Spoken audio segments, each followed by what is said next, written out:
Before we go tonight, a light-hearted look at APEC. And no, it's not about the shirts. It is about the shirt front, though.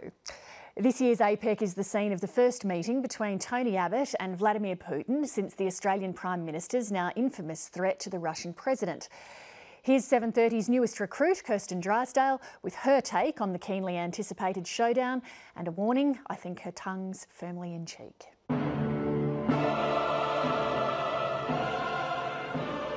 It was supposed to be the showdown of the century.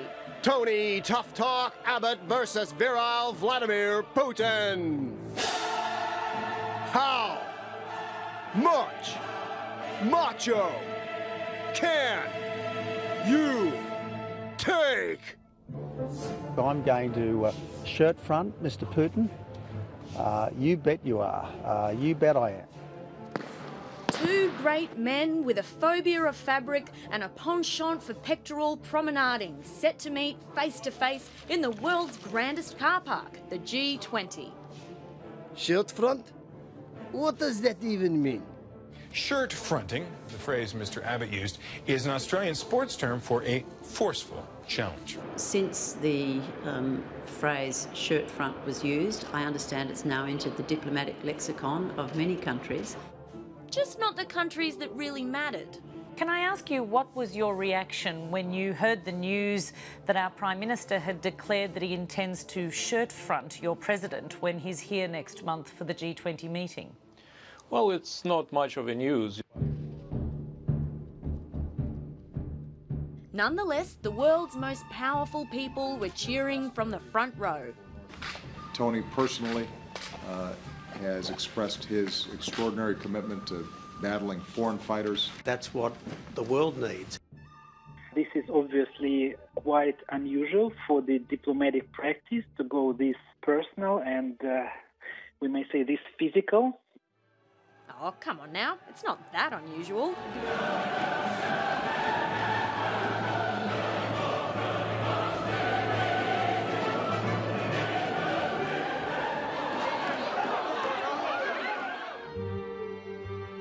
Those tussles were just curtain raisers for the main event.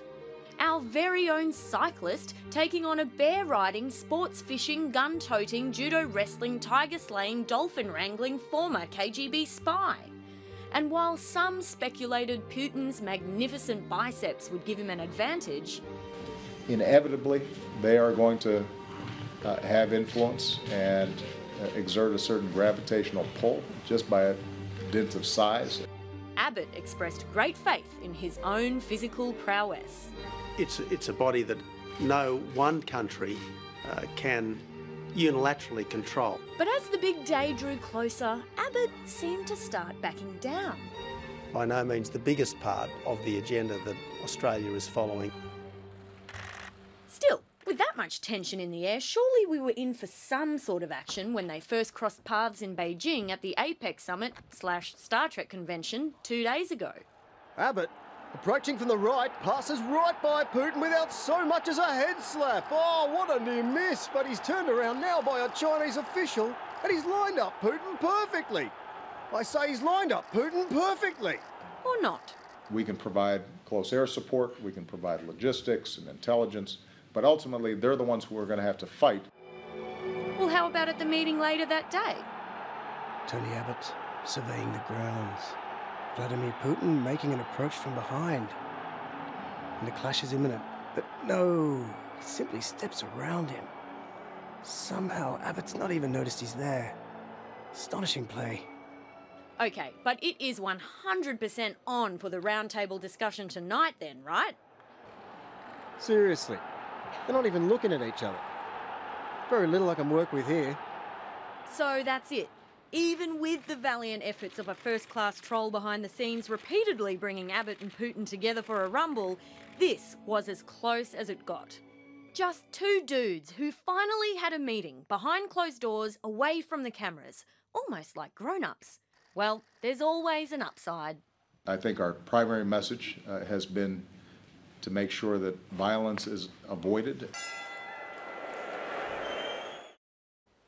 Kirsten Drysdale there, and the Kremlin has released a statement, asked if Tony Abbott managed to shirt front the Russian leader. A spokesman replied, quote, "It appears that he did not try."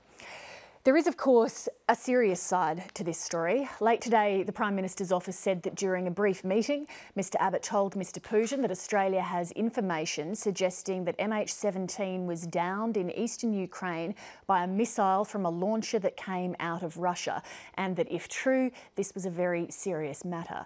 He urged Mr Putin to cooperate fully with the investigation into the disaster and to consider an apology.